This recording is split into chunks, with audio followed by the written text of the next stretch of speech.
ನಮಸ್ಕಾರ. ಮುಖ್ಯಾಂಶಗಳು. ಸಂಸತ್ ಅಧಿವೇಶನ ಉಭಯ ಸದನಗಳಲ್ಲಿ ಇಂದು ರಾಷ್ಟ್ರಪತಿ ಭಾಷಣದ ವಂದನಾ ನಿರ್ಣಯದ ಮೇಲೆ ಚರ್ಚೆ.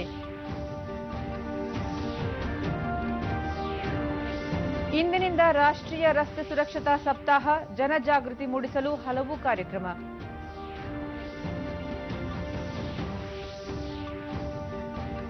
ಸಿಬಿಐ ಅಧಿಕಾರಿಗಳಿಗೆ ದಿಗ್ಬಂಧನ, ಪಶ್ಚಿಮ ಬಂಗಾಳ ಸರ್ಕಾರದ ಕ್ರಮ ಪ್ರಶ್ನಿಸಿ ಸಿಬಿಐನಿಂದ ಸುಪ್ರೀಂ ಕೋರ್ಟ್ಗೆ ಅರ್ಜಿ, ನಾಳೆ ವಿಚಾರಣೆ. ಹಾಗೂ ಇಂದು ವಿಶ್ವ ಕ್ಯಾನ್ಸರ್ ದಿನ, ನಾನು ಮತ್ತು ನನ್ನ ಸಂಕಲ್ಪ ಅಭಿಯಾನಕ್ಕೆ ಚಾಲನೆ.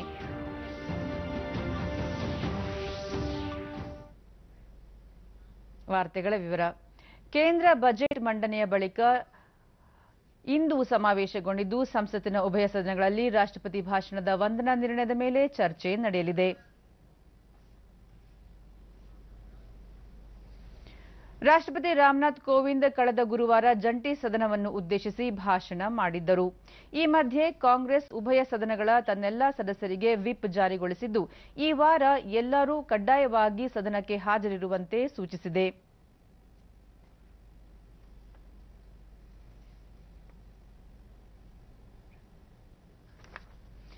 ದೇಶದ ಜನರಲ್ಲಿ ರಸ್ತೆ ಸುರಕ್ಷತೆ ಕುರಿತು ಜಾಗೃತಿ ಮೂಡಿಸಲು ಕೇಂದ್ರ ರಸ್ತೆ ಸಾರಿಗೆ ಮತ್ತು ಹೆದ್ದಾರಿ ಸಚಿವಾಲಯ ಇಂದಿನಿಂದ ರಾಷ್ಟ್ರೀಯ ರಸ್ತೆ ಸುರಕ್ಷತಾ ಸಪ್ತಾಹ ಹಮ್ಮಿಕೊಂಡಿದೆ.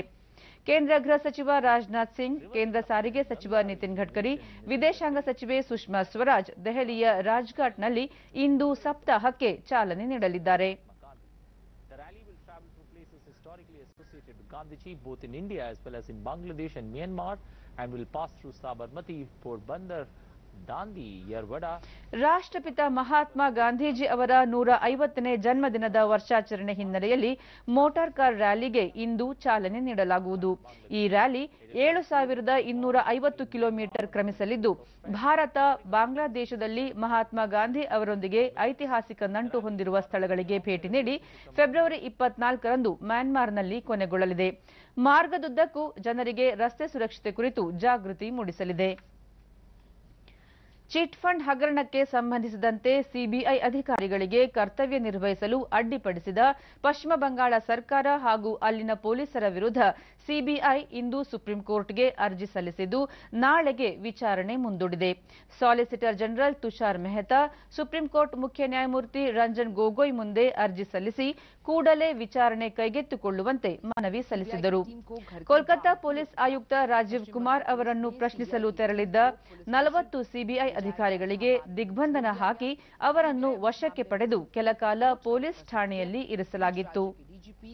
ಈ ಘಟನೆಯ ಬಳಿಕ ಪಶ್ಚಿಮ ಬಂಗಾಳ ಮುಖ್ಯಮಂತ್ರಿ ಮಮತಾ ಬ್ಯಾನರ್ಜಿ ರಾಜೀವ್ ಕುಮಾರ್ ನಿವಾಸಕ್ಕೆ ತೆರಳಿ ಸಿಬಿಐ ಕ್ರಮವನ್ನು ವಿರೋಧಿಸಿ ಧರಣಿ ನಡೆಸಿದರು. राजनीति करने का आरोप लगाया। वहीं सीबीआई के अंतरिम निदेशक का कहना है कि सीबीआई सुप्रीम कोर्ट के निर्देशों के मुताबिक ही काम कर रही है। देश के संघीय ढांचे पर आक्रमण का आरोप लगाते हुए बनर्जी कल रात धरने पर बैठ गई। ಘಟನೆಯನ್ನು ಖಂಡಿಸಿರುವ ಬಿಜೆಪಿ ವಕ್ತಾರ ಜಿವಿಎಲ್ ನರಸಿಂಹರಾವ್, ಸುಪ್ರೀಂ ಕೋರ್ಟ್ ನಿರ್ದೇಶನದಂತೆ ಸಿಬಿಐ ಕೆಲಸ ನಿರ್ವಹಿಸುತ್ತಿದೆ. ಆದರೆ ಮಮತಾ ಬ್ಯಾನರ್ಜಿ ಭ್ರಷ್ಟ ಅಧಿಕಾರಿಗಳನ್ನು ರಕ್ಷಿಸಲು ಸಂವಿಧಾನ ವಿರೋಧಿ ನೀತಿಗಳನ್ನು ಅನುಸರಿಸುತ್ತಿದ್ದಾರೆ ಎಂದು ಆರೋಪಿಸಿದರು.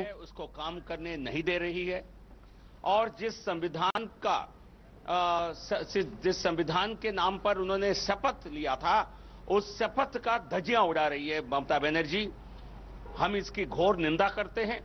हमारे संविधान ಕೇಂದ್ರ ಸಚಿವ ಬಾಬುಲ್ ಸುಪ್ರಿಯೋ, ಮಮತಾ ಬ್ಯಾನರ್ಜಿ ಬಿಜೆಪಿ ವಿರುದ್ಧ ಇಲ್ಲ ಸಲ್ಲದ ಆರೋಪ ಮಾಡುತ್ತಿದ್ದಾರೆ, ಅವರ ನಡೆ ಅಸಂವಿಧಾನಿಕ ಎಂದರು. ममता बनर्जी इसे उनको इन्वॉल्व कर रही है और पॉलिटिसाइज कर रहे हैं.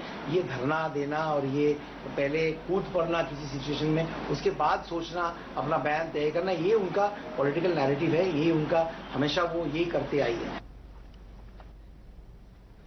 ಸಿಬಿಐ ನೂತನ ನಿರ್ದೇಶಕರಾಗಿ ರಿಷಿ ಕುಮಾರ್ ಶುಕ್ಲಾ ಇಂದು ಅಧಿಕಾರ ಸ್ವೀಕರಿಸಿದರು.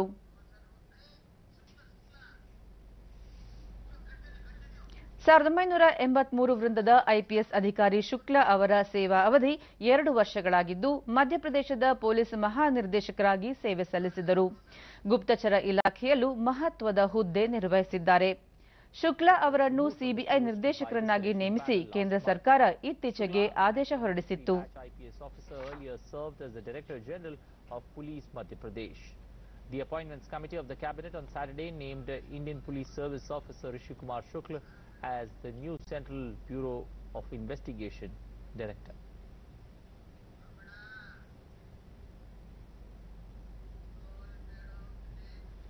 ಪ್ರಧಾನಿ ನರೇಂದ್ರ ಮೋದಿ ಅವರು ನಿನ್ನೆ ಜಮ್ಮು ಕಾಶ್ಮೀರದಲ್ಲಿ ವಿಡಿಯೋ ಕಾನ್ಫರೆನ್ಸ್ ಮೂಲಕ ಶಿಕ್ಷಣ ಸಂಸ್ಥೆಗಳ ಕೆರಿಯರ್ ಹಬ್ಗಳಿಗೆ ಚಾಲನೆ ನೀಡುತ್ತಿದ್ದಂತೆ ಮೈಸೂರಿನಲ್ಲಿ ವಿಶ್ವವಿದ್ಯಾನಿಲಯದಲ್ಲಿ ಕೂಡ ಕೆರಿಯರ್ ಹಬ್ಗೆ ಅಧಿಕೃತ ಚಾಲನೆ ನೀಡಲಾಯಿತು.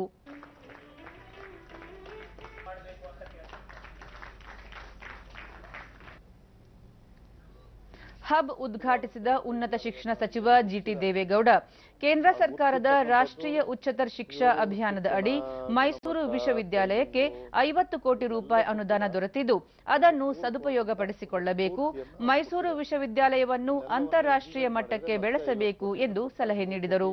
ನಮ್ಮ ವಿಶ್ವವಿದ್ಯಾಲಯಕ್ಕೆ ಕೇಂದ್ರ ಸರ್ಕಾರದಿಂದ ರೂಸಾದ ಅಡಿಯಲ್ಲಿ ಹಣ ಬರುತ್ತೆ ಅಂತಕ್ಕಂಥದ್ದು ಏನು ಕೊಟ್ಟಿದ್ದಾರೆ, ಇದೆಲ್ಲವನ್ನು ಕೂಡ ಇವತ್ತು ಯಾವ ರೀತಿ ಭಾರತ ದೇಶದಲ್ಲಿ ಕರ್ನಾಟಕ ರಾಜ್ಯದಲ್ಲಿ ನಮ್ಮದೊಂದೇ ವಿಶ್ವವಿದ್ಯಾಲಯವನ್ನು ಆಯ್ಕೆ ಮಾಡ್ಕೊಂಡಿದಾರ, ಅದರಿಂದ ನಾವು ಅಂತಾರಾಷ್ಟ್ರ ಮಟ್ಟಕ್ಕೆ ಏರಿಸಲಿಕ್ಕೆ ಇಲ್ಲಿಂದನೇ ನಾವೆಲ್ಲರೂ ಕೂಡ ಕಾರ್ಯಪ್ರವೃತ್ತರಾಗಬೇಕು.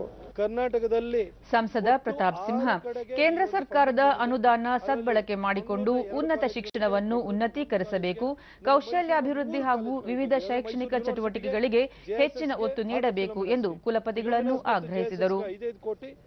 ಮೈಸೂರು ವಿಶ್ವವಿದ್ಯಾಲಯಕ್ಕೆ 50 ಕೋಟಿ ರೂಪಾಯಿ ಅನುದಾನ ಬಂದಿದೆ. ಇದನ್ನು ಸದ್ಬಳಕೆ ಆಗುತ್ತೆ ಅನ್ನೋ ಒಂದು ಖಚಿತವಾದ ವಿಶ್ವಾಸ ನನಗಿದೆ.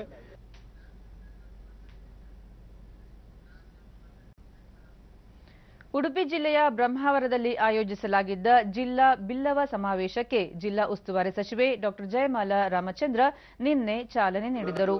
ವಿಧಾನ ಪರಿಷತ್ ವಿರೋಧ ಪಕ್ಷ ನಾಯಕ ಕೋಟ ಶ್ರೀನಿವಾಸ್ ಪೂಜಾರಿ, ಸಂಸದೆ ಶೋಭಾ ಕರಂದ್ಲಾಜೆ, ರಾಜ್ಯಸಭಾ ಸದಸ್ಯ ಬಿಕೆ ಹರಿಪ್ರಸಾದ್, ವಿಧಾನಸಭೆಯ ವಿರೋಧ ಪಕ್ಷದ ಮುಖ್ಯ ಸಚೇತಕ ಸುನೀಲ್ ಕುಮಾರ್, ಶಾಸಕರಾದ ಸುನೀಲ್ ನಾಯಕ್, ಸುಕುಮಾರ್ ಶೆಟ್ಟಿ, ರಘುಪತಿ ಭಟ್, ಲಾಲ್ ಜಿ ಮೆಂಡನ್ ಮತ್ತಿತರರು ಉಪಸ್ಥಿತರಿದ್ದರು.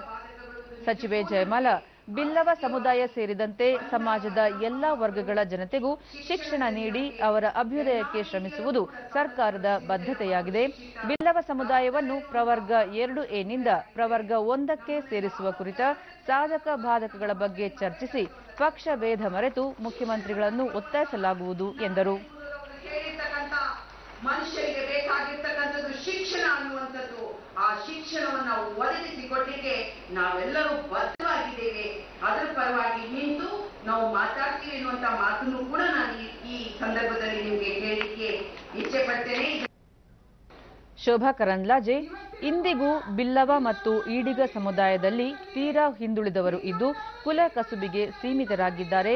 ಇಂತಹ ಸಮಾವೇಶಗಳ ಮೂಲಕ ಸರ್ಕಾರದ ಯೋಜನೆಗಳ ಲಾಭ ಈ ವರ್ಗದ ಜನತೆಗೆ ತಲುಪುವಂತೆ ಮಾಡಬೇಕು ಎಂದರು.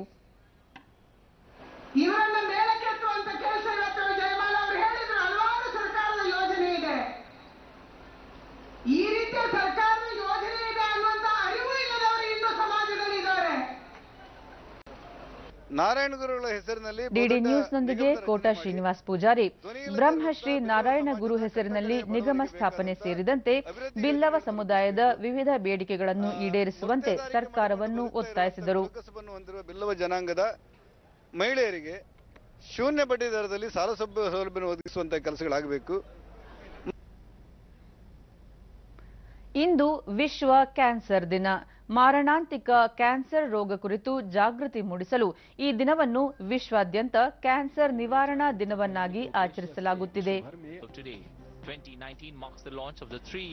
ಅಂತಾರಾಷ್ಟ್ರೀಯ ಕ್ಯಾನ್ಸರ್ ನಿಯಂತ್ರಣ ಕೇಂದ್ರ ಇಂದು ನಾನು ಮತ್ತು ನನ್ನ ಸಂಕಲ್ಪ ಎಂಬ 3 ವರ್ಷದ ಅಭಿಯಾನಕ್ಕೆ ಚಾಲನೆ ನೀಡಲಿದ್ದು ಕ್ಯಾನ್ಸರ್ ನಿವಾರಣೆಗೆ ಜನರ ವೈಯಕ್ತಿಕ ಬದ್ಧತೆಯ ಕರೆ ಕೊಡಲಿದೆ. ಪಂಜಾಬ್ ಸರ್ಕಾರ ಇಂದು ಜನರ ಮನೆ ಬಾಗಿಲಿಗೆ ಹೋಗಿ ಉಚಿತ ಕ್ಯಾನ್ಸರ್ ತಪಾಸಣೆ ನಡೆಸುವ ಯೋಜನೆ ಹಮ್ಮಿಕೊಂಡಿದೆ. ಚಂಡೀಗಢದಲ್ಲಿ ಕ್ಯಾನ್ಸರ್ ಕುರಿತು ಜಾಗೃತಿ ಕಾರ್ಯಕ್ರಮಗಳನ್ನು ಹಮ್ಮಿಕೊಳ್ಳಲಾಗಿದೆ. ತೆಲಂಗಾಣ, ಪಶ್ಚಿಮ ಬಂಗಾಳ, ಮುಂಬೈ ಹಾಗೂ ರಾಜ್ಯದಲ್ಲಿ ಕೂಡ ಹಲವು ಕಾರ್ಯಕ್ರಮಗಳನ್ನು ಹಮ್ಮಿಕೊಳ್ಳಲಾಗಿದೆ. ಪವಿತ್ರ ಮೌನಿ ಅಮಾವಾಸ್ಯೆ ಅಂಗವಾಗಿ ಪ್ರಯಾಗ್ರಾಜ್ನಲ್ಲಿ ನಡೆಯುತ್ತಿರುವ ಕುಂಭಮೇಳದಲ್ಲಿ 2ನೇ ಶಾಹಿ ಪುಣ್ಯ ಸ್ನಾನ ಇಂದು ನಡೆಯುತ್ತಿದೆ. दूसरा शाही स्नान है। आज मौनी अमावस्या पर करोड़ों श्रद्धालु यहाँ स्नान करने पहुंच रहे हैं। ಈ ಪವಿತ್ರ ಸ್ನಾನದ ಹಿನ್ನೆಲೆಯಲ್ಲಿ ದೇಶದೆಲ್ಲೆಡೆಯಿಂದ ಲಕ್ಷಾಂತರ ಭಕ್ತರು ಪ್ರಯಾಗ್ರಾಜ್ಗೆ ಆಗಮಿಸಿ ಶಾಹಿ ಸ್ನಾನದಲ್ಲಿ ಪಾಲ್ಗೊಂಡಿದ್ದಾರೆ. ಒಟ್ಟಾರೆ ಕುಂಭಮೇಳದಲ್ಲಿ 3 ಕೋಟಿಗೂ ಅಧಿಕ ಭಕ್ತರು ಭಾಗವಹಿಸುವ ನಿರೀಕ್ಷೆ ಇದೆ.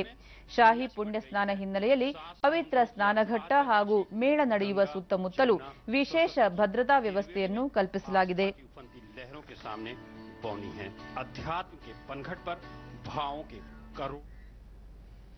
ರಾಷ್ಟ್ರಪತಿ ಭವನದ ಮೊಘಲ್ ಉದ್ಯಾನವನದಲ್ಲಿ ಹಮ್ಮಿಕೊಳ್ಳಲಾಗಿರುವ ವಾರ್ಷಿಕ ಉದ್ಯಾನೋತ್ಸವಕ್ಕೆ ರಾಷ್ಟ್ರಪತಿ ರಾಮನಾಥ್ ಕೋವಿಂದ್ ಇಂದು ಚಾಲನೆ ನೀಡಲಿದ್ದಾರೆ. ಬುಧವಾರದಿಂದ ಈ ಉದ್ಯಾನವನ 1 ತಿಂಗಳ ಕಾಲ ಸಾರ್ವಜನಿಕರ ಉಚಿತ ದರ್ಶನಕ್ಕೆ ಲಭ್ಯವಿರುತ್ತದೆ. ಮೊಘಲ್ ಹಾಗೂ ಬ್ರಿಟಿಷ್ ಆಡಳಿತ ಸಂದರ್ಭದ ಕಲಾಕೃತಿಗಳನ್ನು ಒಳಗೊಂಡಿರುವ ಈ ಉದ್ಯಾನವನದಲ್ಲಿ 100ಕ್ಕೂ ಹೆಚ್ಚು ಬಗೆಯ ಗುಲಾಬಿಗಳು, ಟ್ಯೂಲಿಪ್, ಲಿಲ್ಲಿ ಹೂಗಳು ನಳನಳಿಸುತ್ತಿದ್ದು ಜನರ ಮನಸೂರೆಗೊಳ್ಳಲು ಸಿದ್ಧವಾಗಿವೆ. ಈ ವರ್ಷ ಜನರಿಗೆ ಆನ್ಲೈನ್ ಮೂಲಕ ಕೂಡ ಉದ್ಯಾನವನದ ಭೇಟಿಯನ್ನು ಕಾಯ್ದಿರಿಸಲು ಅವಕಾಶ ಕಲ್ಪಿಸಲಾಗಿದೆ. ಇದರ ಜೊತೆಗೆ ಆಧ್ಯಾತ್ಮಿಕ ಉದ್ಯಾನ, ಹರ್ಬಲ್ ಉದ್ಯಾನ, ಬೋನ್ಸಾಯಿ ಹಾಗೂ ಸಂಗೀತ ಉದ್ಯಾನಕ್ಕೆ ಕೂಡ ಜನರು ಭೇಟಿ ನೀಡಬಹುದಾಗಿದೆ. ಕೇಂದ್ರದ ಮಾಜಿ ಸಚಿವ ಹಾಗೂ ಹೈನುಗಾರಿಕೆಯ ಹರಿಕಾರ ದಿವಂಗತ ಎಂವಿ ಕೃಷ್ಣಪ್ಪ ಅವರ ಜನ್ಮ ಶತಮಾನೋತ್ಸವ ಅಂಗವಾಗಿ ಕೋಲಾರದಲ್ಲಿ ನಿನ್ನೆ ಕೋಲಾರ ಹಾಲು ಉತ್ಪಾದಕರ ಒಕ್ಕೂಟ ನುಡಿ ನಮನ ಕಾರ್ಯಕ್ರಮ ಹಮ್ಮಿಕೊಂಡಿತ್ತು. ಕಾರ್ಯಕ್ರಮದಲ್ಲಿ ಮಾಜಿ ಮುಖ್ಯಮಂತ್ರಿ ಎಸ್ಎಂ ಕೃಷ್ಣ ರೈತರ ಜೀವನ ಸುಧಾರಣೆಗೆ ಉಪಕಸುಬುಗಳು ಅತ್ಯಗತ್ಯ ಎಂದು ನಂಬಿದ್ದ ಕೃಷ್ಣಪ್ಪ ಅವರು ಹೈನುಗಾರಿಕೆಯನ್ನು ಉತ್ತೇಜಿಸಿದ್ದರು. ಯುವ ಜನರು ಕೃಷ್ಣಪ್ಪ ಅವರ ಸಿದ್ಧಾಂತವನ್ನು ಪಾಲಿಸಬೇಕು ಎಂದು ಕರೆ ನೀಡಿದರು.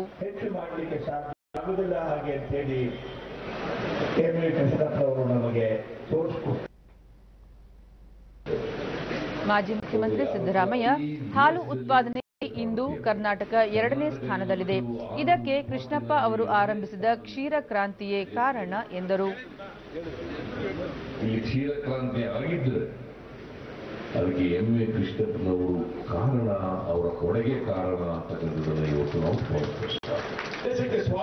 ವಿಧಾನಸಭಾ ಸ್ಪೀಕರ್ ರಮೇಶ್ ಕುಮಾರ್ ಕೃಷ್ಣಪ್ಪ ಅವರು ಕೆಳಸ್ತರದ ಜನರ ಬದುಕಿನ ಸುಧಾರಣೆಯ ದೂರದೃಷ್ಟಿ ಹೊಂದಿದ್ದ ದಾರ್ಶನಿಕ ಎಂದು ಸ್ಮರಿಸಿದರು. ಪ್ರಜಾಪ್ರಭುತ್ವ ವ್ಯವಸ್ಥೆಗೆ ಬಂದಾಗ ಒಬ್ಬ ಮಂತ್ರಿಯಾಗಿ ನನ್ನ ಜನ ಮುಂದೆ 100 ವರ್ಷಕ್ಕೆ ಹೇಗೆ ಬದುಕಬೇಕು ಅಂತ ಆಲೋಚನೆ ಮಾಡ್ತಾರೆ. ಆದ್ರಿಂದ ಅವರೊಬ್ಬ ದಾರ್ಶನಿಕ ಅಂತ ನಾನು ಹೇಳ್ತೇನೆ. ಮುಂಬೈ ಷೇರುಪೇಟೆಯ ಆರಂಭಿಕ ವಹಿವಾಟಿನಲ್ಲಿ ಷೇರು ಸಂವೇದಿ ಸೂಚ್ಯಂಕ ಸೆನ್ಸೆಕ್ಸ್ 110 ಅಂಕಗಳ ಇಳಿಕೆಯೊಂದಿಗೆ 36,360ರಲ್ಲಿತ್ತು. ರಾಷ್ಟ್ರೀಯ ಸಂವೇದಿ ಸೂಚ್ಯಂಕ ನಿಫ್ಟಿ 32 ಅಂಕಗಳ ಇಳಿಕೆಯೊಂದಿಗೆ 10,862ರಲ್ಲಿತ್ತು. ಅಂತಾರಾಷ್ಟ್ರೀಯ ಮಾರುಕಟ್ಟೆಯಲ್ಲಿ ಡಾಲರ್ ಎದುರು ರೂಪಾಯಿ ಮೌಲ್ಯ 48 ಪೈಸೆ ದುರ್ಬಲಗೊಂಡು 71.73ರಲ್ಲಿತ್ತು.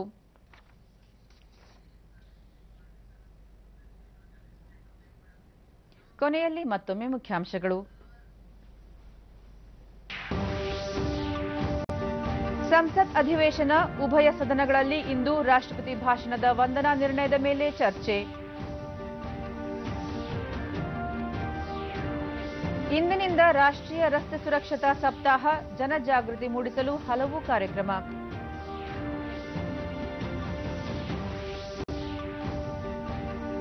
ಸಿಬಿಐ ಅಧಿಕಾರಿಗಳಿಗೆ ದಿಗ್ಬಂಧನ, ಪಶ್ಚಿಮ ಬಂಗಾಳ ಸರ್ಕಾರದ ಕ್ರಮ ಪ್ರಶ್ನಿಸಿ ಸಿಬಿಐನಿಂದ ಸುಪ್ರೀಂ ಕೋರ್ಟ್ಗೆ ಅರ್ಜಿ, ನಾಳೆ ವಿಚಾರಣೆ. ಹಾಗೂ ಇಂದು ವಿಶ್ವ ಕ್ಯಾನ್ಸರ್ ದಿನ, ನಾನು ಮತ್ತು ನನ್ನ ಸಂಕಲ್ಪ ಅಭಿಯಾನಕ್ಕೆ ಚಾಲನೆ.